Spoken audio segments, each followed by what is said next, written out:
What's up, yo, what's up? Ladies, keep up all black. Readiness to trap, aiming to the gun. Dirty money. Ay mga paps, bali nandidini nga pala ngayon tayo kay Tier 1 dito sa may Lemery Batangas. Magpapawil alignment nga pala tayo. So tumayo pa tayo dito sa may Lemery Batangas para na magpapawil alignment.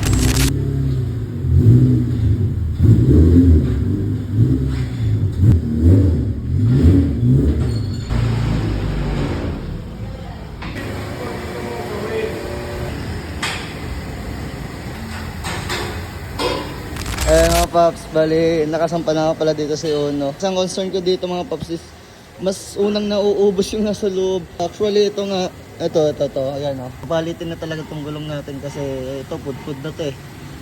Ayan, pudpud na yung loob na ito.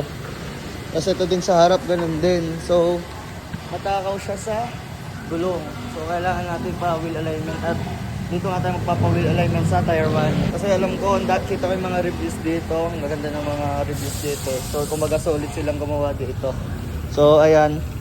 From Lipa, Batangas, dinala natin si Uno dito sa Lemery, Batangas. Gawa ng solid nga daw ditong gumawa. So, di yun. Update ko na lang yung mga paps. Let's go. Umbos na dito. Ito makapal pa. Pero pagdating dito, aray ito.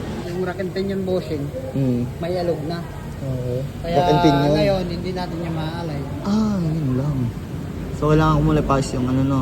Kasi pag dinali natin yan, ganun pala yun. Paano ko muna ang rack and pinion niya. Sige. So, balik ko na lang siguro. Ano pa yung tindig ng likod? Okay na sa'yo? Yung likod, yun talaga din isa kong ano. Kasi, pansinin niyo yung gulong ko doon. Ano din, mas pudpud yung... Loob din. Oo, ito. Hindi. Sobrang lakas umubos. Kahit yun na nga lang yung manibela. Saka yung kabig, di natin matatanggal. O sige lang. Okay lang. Dahil yung tindig ng ulong, saka yung oblong nandyan ba. Oo, Kaya okay. magkakaroon ka talaga ng kabig sa kaliwa. So, kailangan talaga nito sa susunod, mga palit na gulong na Opo. ano. No? Napalitan talaga ng gulong. Okay. Ba't kaya siya umublong ng gano'n? Anong reason ng mga gano'n? Pag sa sobra sa hangin. Okay. Ano bang ano ng hang? Ito lang dapat. 32? Ay, ang ganda lang naman ako. Pag mga 35, Nagta-32, 31 lang naman ako dito eh. alam ko ba, balik mo na lang pag Ayun, sige. magawa nyo. Yung rack and pin, yung rack and lang kailangan paayos. Ngayon, yung concern mo na naka-over negative, yung kabila, Oo. hilahin ko lang muna. Ay, sige. Gagawin ko positive.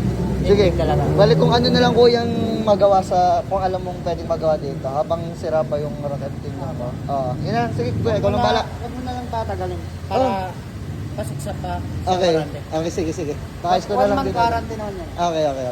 So yun mga paps, update lamang. Kumbaga hindi magagawa ng buo si Uno. Kumbaga hindi magagawa lahat yung sa may camber alignment ko. Nagawa doon na sira yung ating rack and pinion. So hindi natin napansin na may sira na pala yung rack and pinion natin. So ipapayos muna natin yung kanakoy Benson sa may lipa.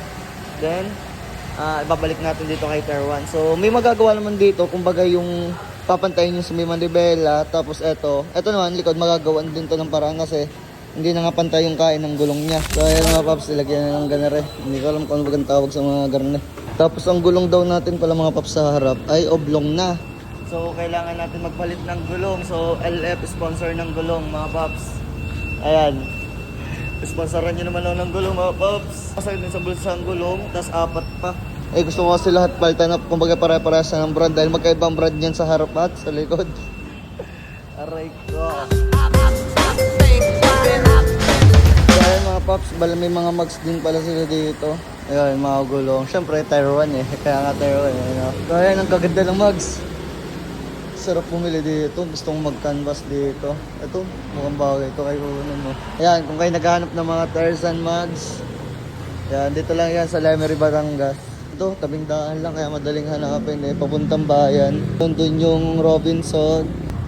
Doon yung Pabayan. So ito mga paps yung Tier 1. Ayan. Akala niya ito lang yung shop niya. Yung hanggang dito lang. Pero nailikod pa. Napakalaking store. Hanggang din eh. Dito sila nag-aalay sa may likod. Akala niya walang pa-alay nandito. Quero descobrir a cor da tua calcinha. So ayan mga paps, balik tapos na nga palang gawin natin ng ibababa.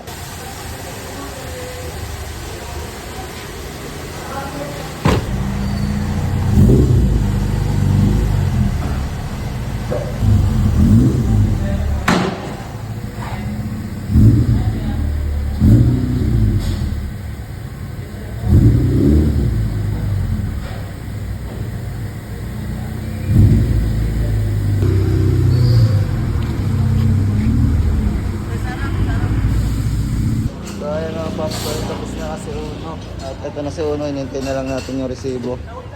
Ayan.